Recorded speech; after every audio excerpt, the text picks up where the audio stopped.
Assalamualaikum warahmatullahi wabarakatuh. Pertama-tama, kami ucapkan terima kasih kepada Bapak Ahmad Munawar MKom selaku dosen mata kuliah Sistem Informasi Akuntansi yang mana telah memberikan tugas sebagai pengganti nilai UAS. Adapun judul yang akan kami paparkan adalah analisis pengaruh tingkat likuiditas terhadap return on asset atau ROA pada PT Gudang Garam Tbk yang disusun oleh kelompok 4 yang beranggotakan Andrean Surya Atmoju, Anjas Julius Alfa, Lutfi Afandi, dan Muhammad Hanafi.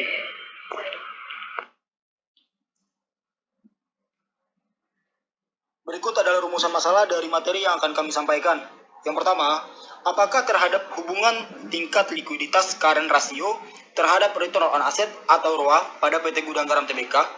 Yang kedua, apakah terdapat pengaruh tingkat likuiditas current ratio terhadap return on asset atau ROA pada PT Gudang Garam Tbk? Yang ketiga, bagaimana persamaan regresi tingkat likuiditas atau current ratio terhadap return on asset atau ROA pada PT Gudang Garam Tbk? Berikutnya adalah tujuan penelitian. Adapun tujuan penulisan tugas akhir ini adalah untuk mengetahui bagaimana pengaruh tingkat likuiditas terhadap return on asset atau ROA pada PT Gudang Garam Tbk. Berikutnya adalah metode pengumpulan data. Yang pertama adalah metode observasi. Dalam metode ini, penulis mengumpulkan data dengan cara pengamatan dan pencatatan riset secara langsung ke lokasi, guna mendapatkan data lebih berstruktur mengenai kegiatan yang dilakukan oleh PT Gudang Garam Tbk. Selanjutnya, ada metode studi dokumentasi. Penulis mencari informasi atau data dari buku-buku referensi, internet, dan dokumen lain yang berkaitan dengan penulisan ilmiah. Berikutnya ada landasan teori. Yang pertama ada likuiditas. Berdasarkan definisi, menurut para ahli, kami menyimpulkan bahwa rasio likuiditas merupakan rasio yang digunakan untuk mengukur kemampuan perusahaan dalam memenuhi setiap kewajiban atau hutang dalam jangka pendek atau membayar kewajiban pada saat jatuh tempo. Tujuan dan manfaatnya adalah untuk mengukur kemampuan perusahaan membayar hutang saat jatuh tempo dan saat ditagih. Selanjutnya, untuk mengukur kemampuan perusahaan membayar kewajiban jangka pendek dengan aktiva lancar secara keseluruhan. Selanjutnya, untuk mengukur kemampuan perusahaan membayar kewajiban jangka pendek dengan aktiva lancar tanpa memperhitungkan persediaan dan piutang. Selanjutnya ada jenis-jenisnya. Yang pertama ada current ratio atau rasio lancar. Yang kedua, quick ratio atau rasio cepat. Yang ketiga ada cash ratio atau cash ratio. Yang keempat ada cash turnover ratio atau rasio perputaran kas. Yang kelima, ada inventory to net working capital. Yang kedua ada profitabilitas. Berdasarkan beberapa definisi yang dikemukakan para ahli, dapat disimpulkan bahwa rasio profitabilitas merupakan rasio yang digunakan untuk mengukur kemampuan perusahaan dalam mendapatkan keuntungan atau laba perusahaan pada periode tertentu. Tujuan dan manfaatnya untuk mengukur dan menghitung laba yang diperoleh perusahaan dalam satu periode tertentu. Selanjutnya, untuk menilai posisi laba perusahaan tahun sebelumnya dengan tahun yang sekarang. Manfaat dari profitabilitas adalah mengetahui besarnya tingkat laba yang diperoleh perusahaan pada satu periode. Yang selanjutnya, mengetahui posisi laba perusahaan tahun sebelumnya dengan tahun sekarang. Dari jenis-jenis profitabilitas, kami mengambil return on asset atau ROA. Berdasarkan beberapa definisi yang dikemukakan di atas, dapat disimpulkan bahwa return on asset atau ROA adalah rasio yang digunakan untuk mengukur jumlah aktiva dalam suatu perusahaan. Selanjutnya ada konsep dasar perhitungan. Yang pertama, uji koefisiensi korelasi. Menurut Schreger tahun 2017, koefisiensi korelasi adalah bilangan yang menyatakan kekuatan hubungan antara dua variabel atau lebih, atau juga dapat menentukan arah dari kedua variabel. Berikut adalah nilai korelasi. Teman-teman bisa lihat sendiri, di sini rumusnya dicantumkan. Untuk kekuatan hubungan, nilai koefisiensi korelasi berada di antara min 1 dan 1. Sedangkan untuk arah dinyatakan dalam bentuk positif dan negatif. Berikut adalah rumus koefisiensi korelasi yang dinyatakan sebagai berikut. R sama dengan N sigma XY dikurang sigma X dikali sigma Y per akar N sigma X kuadrat dikurang sigma X kuadrat N sigma Y kuadrat dikurang sigma Y kuadrat. Yang kedua, uji koefisiensi determinasi. Menurut Siregar di tahun 2017, koefisiensi determinasi atau KD adalah angka yang menyatakan atau digunakan untuk menggunakan kontribusi atau sumbangan yang diberikan oleh sebuah variabel atau lebih X atau bebas terhadap variabel Y atau terikat. Koefisiensi determinasi pada korelasi linear sederhana dapat dihitung berdasarkan rumus berikut. KD sama dengan R kuadrat dikali 100%. Keterangannya sebagai berikut. KD sama dengan koefisiensi determinasi, R sama dengan koefisiensi korelasi. Nilai R dapat ditentukan berdasarkan rumus sebagai berikut. R kuadrat sama dengan N sigma XY dikurang sigma X dikali sigma Y per akar N sigma X kuadrat dikurang sigma X kuadrat N sigma Y kuadrat dikurang sigma Y kuadrat. Jika R kuadrat sama dengan 0,90%, artinya 90% nilai Y besarnya ditentukan oleh nilai-nilai variabel X yang dimasukkan dalam model. Sedangkan 10% ditentukan oleh variabel lain atau luar model. Berikut teman-teman bisa lihat sendiri rumusnya. Yang ketiga ada uji persamaan regresi. Menurut Duli 2019, analisis regresi adalah suatu teknik kuantitatif statistik yang digunakan untuk meramal atau memprediksi nilai dari suatu luaran variabel terikat berdasarkan satu regresi sederhana atau lebih regresi berganda variabel bebas di dalam suatu persamaan regresi. Bila skor variabel bebas diketahui, maka skor variabel terikatnya dapat diprediksi besarnya. Analisis regresi juga dapat dilakukan untuk mengetahui linearitas variabel terikat dengan variabel bebas. Berikut adalah rumus koefisiensi regresi yang dinyatakan sebagai berikut. A sama dengan sigma Y dibagi N dikurang B sigma X dibagi N. B sama dengan N sigma XY dikurang sigma X dikali sigma Y per N sigma X kuadrat dikurang sigma X kuadrat. Baik teman-teman, selanjutnya kita akan memasuki pembahasan profit PT Gudang Garam Tbk. Gudang Garam adalah produsen rokok kretek terkemuka yang identik dengan Indonesia yang merupakan salah satu sentra utama perdagangan rempah di dunia. Gudang Garam memiliki fasilitas produk rokok kretek di dua lokasi.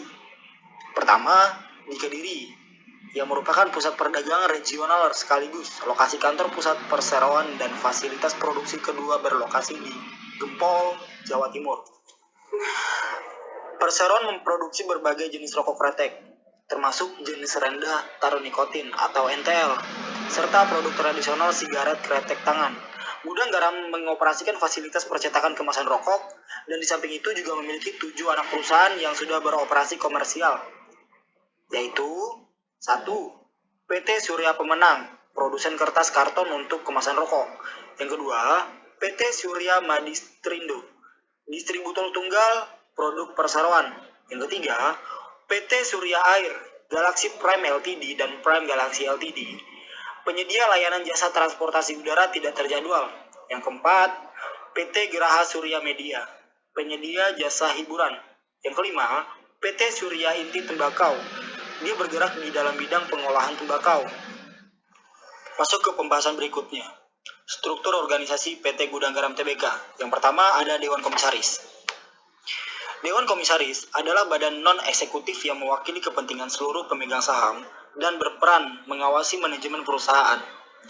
Dewan Komisaris beranggotakan setidaknya ada 3 orang, di mana salah seorang diantaranya diangkat sebagai Presiden Komisaris. Yang kedua ada Dewan Direksi. Perusahaan dipimpin dan dikelola oleh direksi yang beranggotakan setidaknya 3 orang. Salah seorang diantaranya ditunjuk menjadi Presiden Direktur. Anggota direksi diangkat untuk masa jabatan 5 tahun dan disetujui oleh rapat umum pemegang saham. Yang ketiga ada komite audit. Komite audit adalah komite independen yang anggotanya ditunjuk oleh dan dipertanggungjawabkan kepada Dewan Komisaris. Tugas utama komite audit adalah membantu Dewan Komisaris memastikan berjalan dan terpeliharanya praktek tata kelola perusahaan serta pengawasan perusahaan yang memadai. Yang keempat, ada sekretaris perusahaan. Sekretaris bertugas memastikan agar PT Gudang Garam senantiasa mematuhi peraturan dan perundang-undangan yang dikeluarkan oleh Badan Otoritas Pasar Modal. Yang kelima tentunya ada karyawan dong teman-teman. Salah satu keunikan yang dimiliki PT Gudang Garam Tbk adalah sumber daya manusianya mampu menerapkan prinsip pada karya sekaligus prinsip adat modal secara bersama-sama. Berikutnya kita memasuki data penelitian. Yang pertama ada data current ratio. Data current ratio diperoleh dari laporan keuangan PT Gudang Garam Tbk dari tahun 2015 sampai tahun 2019 melalui website perusahaan yang didapatkan dengan rumus sebagai berikut. Rasio lancar sama dengan aktiva lancar dibagi kewajiban lancar. Berikut adalah data current ratio yang kami sajikan dalam bentuk tabel di tahun 2015 sampai tahun 2019 dalam jutaan rupiah. Tahun 2015, aset lancar sebesar 42.568.431 dibagi hutang lancar sebesar 24.045.086, hasilnya adalah 1,770. Di tahun 2016, aset lancar sebesar 41.933.173 dibagi hutang lancar sebesar 21.638.565. Hasilnya 1,937. Di tahun 2017, aset lancar sebesar 43.764.490 dibagi hutang lancar sebesar 22.611.42, hasilnya 1,935. Di tahun 2018, terdapat aset lancar 45.284.719 dibagi hutang lancar 22.003.567. Hasilnya 2,58. Dan di tahun 2019 terdapat aset lancar 52.081.133 dibagi hutang lancar 25.258.727. Hasilnya 2,61. Berikut adalah data penelitian data return on asset atau ROA. Perhitungan dilakukan berdasarkan data yang diperoleh dari laporan keuangan PT Gudang Garam Tbk dari tahun 2015 sampai tahun 2019 melalui website perusahaan yang didapatkan dengan rumus sebagai berikut. Return on asset atau ROA sama dengan laba sesudah pajak dibagi total aset dikali 100%. Berikut, kami menyediakan tabel yang sama dalam jumlah jutaan rupiah. Di tahun 2015, laba sesudah pajak sebesar Rp6.458.516 dibagi total aset sebesar Rp38.007.909 dikali 100%, hasilnya adalah 16,99%. Di tahun 2016, laba sesudah pajak terdapat Rp6.586.081 dibagi total aset sebesar Rp3.9.064.228 dikali 100%, hasilnya 16,64%. Sedangkan di tahun 2017, laba sesudah pajaknya ada Rp7.703.622 dibagi total aset Rp42.287.664 dikali 100%, hasilnya 18,21%. Di tahun 2018, laba sesudah pajak terdapat Rp7.968.008 dibagi total aset Rp45.133.285 dikali 100%, hasilnya 17,65%. Dan terakhir ada di 2019, laba sesudah pajak terdapat Rp10.800.102 dibagi total aset Rp50.930.758 dan hasilnya 21,20%.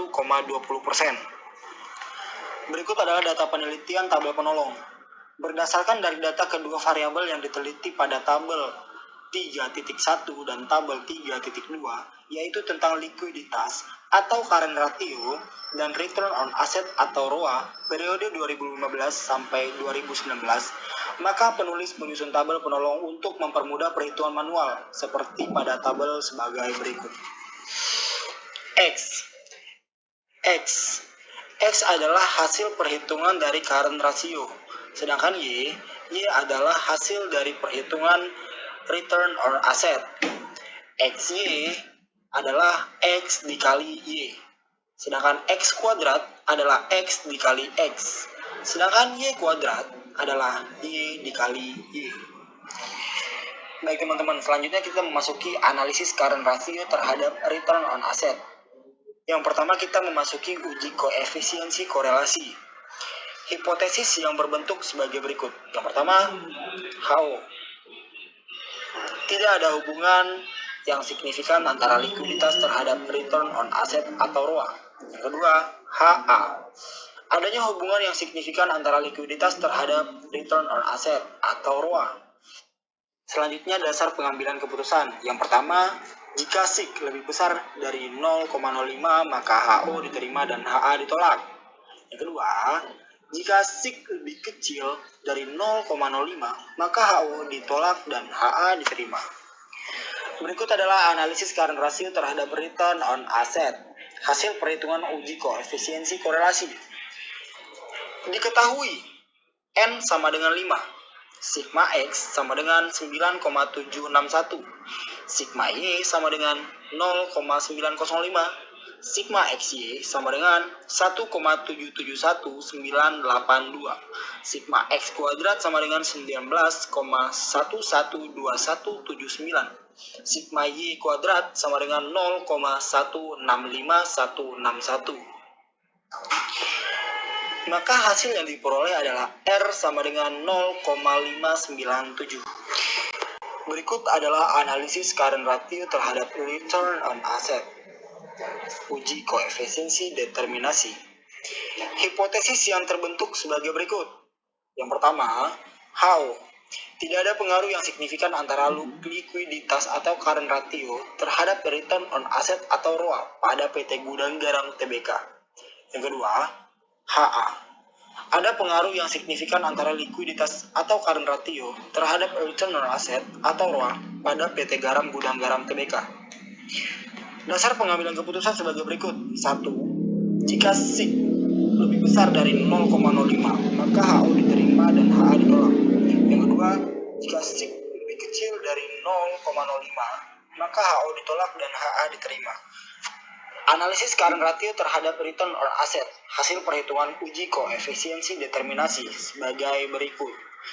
Diketahui N sama dengan 5, Sigma X sama dengan 9,761, Sigma Y sama dengan 0,905, Sigma XY sama dengan 1,771982, Sigma X kuadrat sama dengan 19,112179, Sigma Y kuadrat sama dengan 0,165161.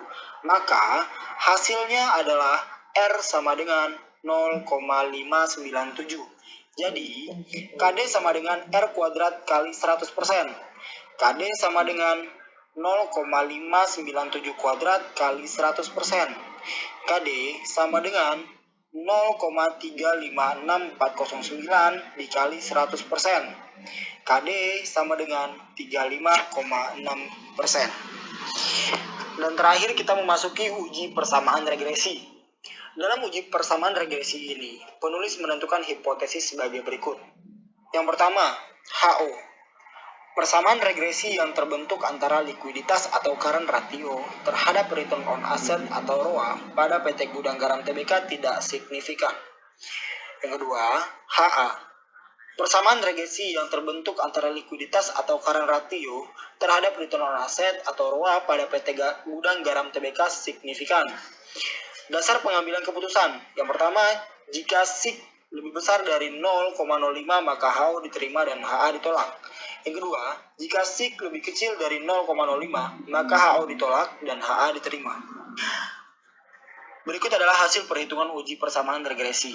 Diketahui N sama dengan 5, sigma X sama dengan 9,761, sigma Y sama dengan 0,905, sigma XY sama dengan 1,771982, sigma X kuadrat sama dengan 19,112179, sigma Y kuadrat sama dengan 0,165161.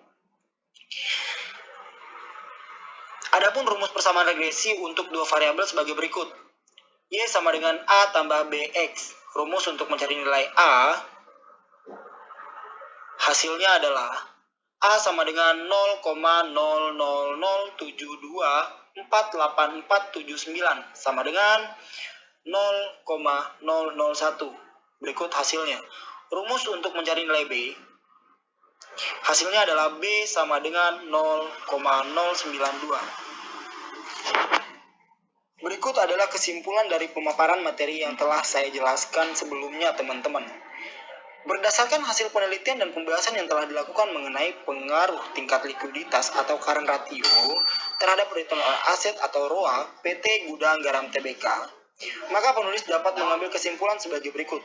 Yang pertama, berdasarkan uji koefisiensi korelasi, dapat disimpulkan bahwa nilai SIK 0,287, di mana nilai SIK 0,287 lebih besar dari 0,05, sehingga HO diterima dan HA ditolak.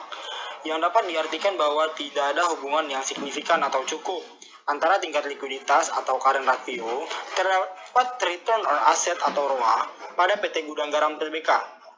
Yang kedua, hasil uji koefisiensi determinasi atau R kuadrat menunjukkan bahwa antara tingkat likuiditas terhadap return on asset atau ROA cukup memiliki pengaruh dilihat dari hasil uji koefisiensi determinasi dengan nilai SIK 0,287 lebih besar dari 0,05 dengan persentase pengaruh variabel bebas atau current ratio terhadap variabel terikat atau return on asset.